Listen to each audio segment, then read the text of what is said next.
Bismillahirrahmanirrahim. Assalamualaikum warahmatullahi wabarakatuh. Alhamdulillah Rabbil Alamin. Wassalatu wassalamu ala Rasulillahil Karim. Nabiyyina wa sayyidina Muhammadin wa ala alihi wa sahbihi ajma'in wa ba'd. Saudara-saudariku, sebangsa, setanah air dimanapun berada, Alhamdulillah wa syukrulillah ala kulli ni'amillah. Semua yang kita jalani dalam kehidupan hingga mengantarkan kita pada pergantian siang, malam, berganti hari, berganti pekan, bulan, dan tahun. Kini semua perjalanan itu mengantarkan kita pada hari yang baru, di bulan yang baru, di tahun yang baru, menurut penanggalan Hijriyah. Kita dengan izin Allah saat ini telah memasuki penanggalan di awal bulan Al-Muharram 1446 Hijrah. Setiap yang sampai pada titik ini tentu telah mengalami beragam peristiwa dalam kehidupan, telah melintasi berbagai macam era bagi sementara orang, dan pertanyaan terbesarnya dari sekian waktu yang telah Allah berikan kepada kita untuk berkehidupan sampai detik ini, berapakah yang memiliki nilai kebaikan di sisi Allah Subhanahu wa Ta'ala? Sementara kita meyakini bahwa kita pasti akan berpulang. Kita akan meninggalkan dunia ini. Semua kita berkeyakinan dunia ini tempat sementara, bukan abadi kita berada di sini. Kita akan kembali kepada Sang Pencipta, Allah Subhanahu wa Ta'ala. Logika sederhana kita bertanya, bila di dunia ini saja kita berjuang untuk mendapatkan bekal supaya nyaman berkehidupan, Anda, saya, kita bersekolah, belajar untuk mendapatkan peningkatan pengetahuan, mendapatkan ijazah yang digunakan untuk mencari pekerjaan, guna mendapatkan bekal untuk berkehidupan. Ingin hidup nyaman, tenang, tentram, sejahtera. Bila di dunia yang kita akan tinggalkan saja sedemikian kuat perjuangan kita, sampai sebagian orang bahkan tega melakukan tindakan-tindakan yang tidak pantas, kontraproduktif, tindakan yang destruktif, merusak, mentolimi orang, mencelakakan, hanya untuk merasakan kenikmatan sesaat, yang bahkan dari beberapa pandangan kenikmatan yang mungkin didapatkan sifatnya semu, tidak melahirkan kebahagiaan yang sejati. Dapat harta banyak, hasil korupsi, walaupun terasa banyak, tapi tidak menyenangkan, tidak membahagiakan, gelisah, gak enak, hasil nyogok, hasil judi, tentu akan berpengaruh pada keadaan dalam jiwa. Poinnya adalah, untuk mendapatkan yang sementara saja begitu luar biasa, sungguh-sungguh, serius, dengan segala apa yang tadi diungkapkan, maka bagaimana dengan persiapan kita untuk kembali ke tempat yang abadi, menghadap kepada Pencipta kita, Allah Subhanahu wa Ta'ala, yang akan mengevaluasi seluruh ragam kegiatan kita dalam membawa misi kehidupan di muka bumi ini.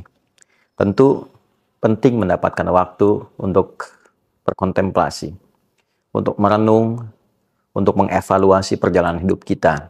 Dalam bahasa keagamaan sering disebut dengan muhasabah, untuk melakukan satu titik kembali mengevaluasi seluruh kegiatan hidup kita, guna mendapatkan satu pencerahan yang membuka jalan hidup baru untuk menata kegiatan-kegiatan yang lebih bermanfaat. Allah Subhanahu wa Ta'ala menjadikan dari setiap perjalanan kehidupan kita itu beberapa waktu khusus tertentu yang dapat kita gunakan untuk mengevaluasi diri, guna membenahi kembali nilai-nilai kehormatan kita di hadapan Allah yang mungkin telah berkurang atau bahkan sebagian rusak karena perilaku manusia sendiri yang merusak. Pandangan yang seharusnya melihat yang baik, rusak cara pandangnya karena seringkali digunakan menatap yang tidak baik. Demikian lisan yang seharusnya berkata yang mulia sehingga terjaga kehormatan, maka runtuh kehormatan itu karena seringkali digunakan pada pembicaraan yang tidak elok. Demikian tangan sampai ke ujung kaki. Maka mesti ada waktu-waktu khusus untuk mengembalikan kehormatan kita di hadapan Allah Subhanahu wa Ta'ala. Mengevaluasi kembali. Kata hormat sesungguhnya berasal dari bahasa Arab, yaitu hurmah. Satu keadaan atau bahkan menjadi hukum yang menjaga kita agar selalu tampil terhormat disebut dengan haram. Haram sebagai hukum dihadirkan dalam agama sesungguhnya bukan sekedar untuk mencegah, tapi lebih kepada menjaga kehormatan kita dengan mencegah berbagai tindakan yang bisa meruntuhkan kemuliaan itu. Sehingga manusia terjaga dalam kehormatannya, tampil dalam kebaikannya. Mengapa berdusta itu haram? Karena saat seseorang berdusta, runtuh kehormatannya. Mengapa mencuri, korupsi, menipu itu haram? Karena ketika seseorang melakukan tindakan demikian, maka runtuhlah kehormatannya. Bukan hanya di hadapan Allah Subhanahu wa Ta'ala, tapi juga di hadapan makhluk, di hadapan manusia, orang-orang sekelilingnya. Allah memiliki sifat Rahman dan Rahim, sangat sayang, begitu mendalam pada hambanya, sangat mengasihi, begitu luas kepada makhluknya. Itulah yang menjadikan Allah selalu ingin menjaga kita dalam kebaikan. Bila tangan ini pernah salah melakukan tindakan, maka harus dijaga dan dikembalikan kepada fungsinya yang baik, sehingga kehormatan tangan itu terjaga dengan baik sampai pulang menghadap Allah. Diri kita diciptakan baik, Allah inginkan pulangnya pun baik dan terhormat. Itu poinnya. Maka segala yang diharamkan itu disebut dengan muharram. Dusta itu muharram. Mencuri itu muharram. Berjudi, mau offline, mau online, itu muharram. Hukumnya haram.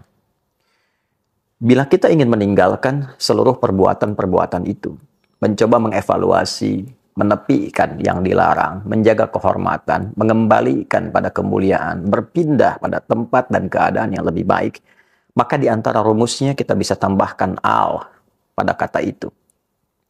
Al-Muharram memberikan kesan kepada kita bukan hanya menjadi bulan pertama, nama bagi bulan pertama dalam penanggalan Hijriyah, tapi juga memberikan sebuah kesan korektif, sebuah pesan evaluasi bahwa mengawali waktu, mengawali bulan, mengawali tahun yang baru itu hendaknya dimulai dengan perenungan mendalam untuk meninggalkan segala sesuatu yang tidak baik yang biasa dilakukan oleh bagian tubuh kita. Ketika kita bisa meninggalkan segala yang terlarang itu dan merubah menjadi lebih baik, mata melihat yang terlarang kita alihkan pada yang baik. Demikian telinga mendengar yang dilarang kita alihkan pada yang baik. Lisan sampai ujung kaki. Dimulai dari Al-Muharram. Sehingga ia berpindah pada kebiasaan baik. Meninggalkan kondisi tidak baik. Menjadi baik, itulah hijrah yang sejati. Bukan sekedar berpindah tempat, tapi berpindah keadaan dari yang dilarang oleh Allah, yang tidak disukai, kepada kondisi yang terhormat, yang baik. Itulah hijrah. Bila kita ingin ikut itu dan melekatkan sifat di dalamnya, maka tambahkan ya nisbah. Hijrah, tambahkan ya nisbah sebelum akhirnya, maka dia menjadi hijriyah. Kalender hijriyah dihadirkan kepada kita, diawali dengan Al-Muharram. Bukan hanya menunjukkan sebuah nama dan waktu, tapi ingin memberikan kesan mendalam, renungkan dirimu. Apa belum cukup waktunya engkau untuk kembali mengoreksi diri, menguatkan imanmu, dan mencari bekal untuk menghadap Allah Subhanahu wa Ta'ala? Alam ya'ni lilladzina amanu an tahsha'a qulubuhum li dzikrillah wa ma nazala minal haqq. Demikian Allah bertanya di dalam satu rangkaian surah Al-Quran yang sangat mendalam. Apakah belum tiba masanya bagimu, duhai yang merasa beriman khususnya kepada Allah, untuk kembali menampilkan kekhusyuan dalam jiwamu demi mendekat kepada Allah Subhanahu wa Ta'ala, menjaga kehormatanmu. Ada 4 bulan terhormat, yang 3 terangkai, yaitu Dzulqa'dah bulan ke-11, Dzulhijjah bulan ke-12, dan Al-Muharram bulan yang pertama dalam kalender Islam, serta 1 terpisah yaitu Rajab pada bulan yang ke-7. Sekarang kita berada di awal tahun. Kita berada di 1 dari 4 bulan mulia itu. Dan disitulah berlaku hukum Quran surah ke-9 ayat ke-36. Inna iddatash syuhuri indallahi 12 syahran fi kitabillah yauma khalaqas samawati wal arda minha arba'atun hurum. Dzalika ad-dinul qayyim fala tadhlimu fihinna anfusakum. Al-ayat. Sungguh Allah menegaskan jumlah bilangan bulan dalam setahun itu di sisi Allah yang telah ditetapkan sejak mula penciptaan langit dan bumi berjumlah 12 bulan. Setahun ada 12. Dari 12 itu ada 4 bulan utama yang desainnya untuk menjaga kehormatan. Desain muhasabah, evaluasi, koreksi diri.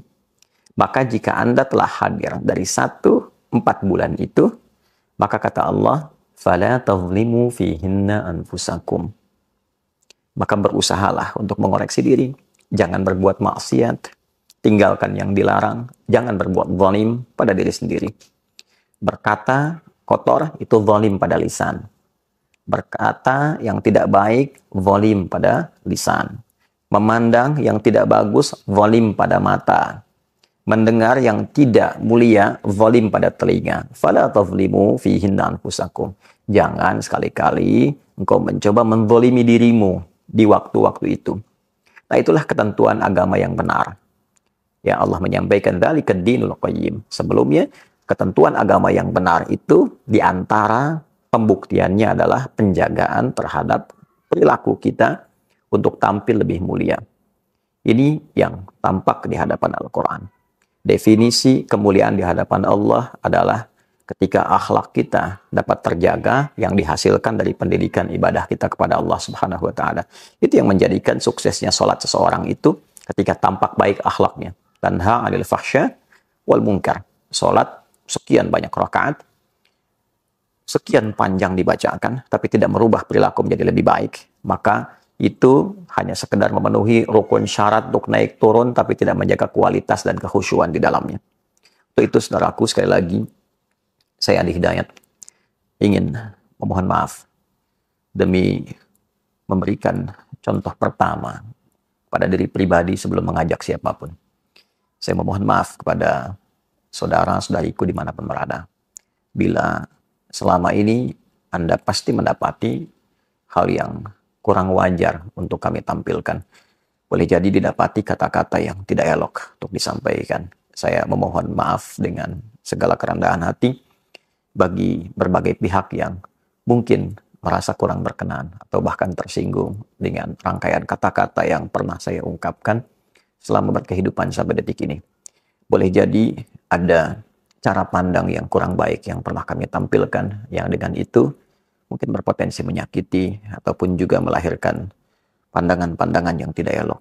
Saya dengan segala kerendahan hati memohon pintu kemaafan dan juga memohon doa semoga Allah Subhanahu wa taala senantiasa memberikan bimbingan, ampunan dari berbagai macam dosa yang dikerjakan dalam kehidupan. Dan sekali lagi saya mengajak setelah itu kepada kita semua, mari kita isi tahun baru ini untuk meningkatkan ketakwaan kita kepada Allah Subhanahu wa taala, saling mendoakan, pemimpin dengan rakyat saling mendoakan, pimpinan di kantor dengan karyawan saling mendoakan, dengan tetangga kita saling mendoakan supaya negeri ini tentram, damai, baik. Setelah itu saling mensupport dalam kebaikan. Mari kita bangun bangsa, bangun negeri dengan segala kemampuan yang Allah titipkan kepada kita dan niatkan ibadah supaya mendapatkan poin di sisi Allah Subhanahu wa taala. Dan semoga tahun ini berkah untuk kita semua. Berkah untuk keluarga, berkah untuk umat Islam khususnya, berkah untuk negeri kita tercinta Indonesia. Dan jangan lupakan dalam sujud kita untuk bermohon, semoga Allah berkenan memberikan kebebasan bagi umat Islam untuk beribadah di Masjid Al-Aqsa, memberikan kemerdekaan untuk Palestina, dan menghadirkan ketentraman, kedamaian di muka bumi ini untuk kita semua. Semoga Allah mengabulkan. Allahumma rabbana taqabbal minna innaka antas sami'un alim wa tub 'alaina innaka antat tawwabur rahim. Rabbana zalamna anfusana wa illam taghfir lana wa tarhamna lanakunanna minal khasirin. Allahumma rabbana atina fid dunya hasanah fil akhirati hasanah wa qina adzaban nar. Wa sallallahu ala sayyidina Muhammad wa ala alihi wa sahbihi ajma'in. Wa akhiru da'wana subhanakallahumma rabbana wa bihamdika asyhadu an la ilaha illa anta nastaghfiruka wa natubu ilaik. Walhamdulillahi rabbil alamin. Assalamualaikum warahmatullahi wabarakatuh.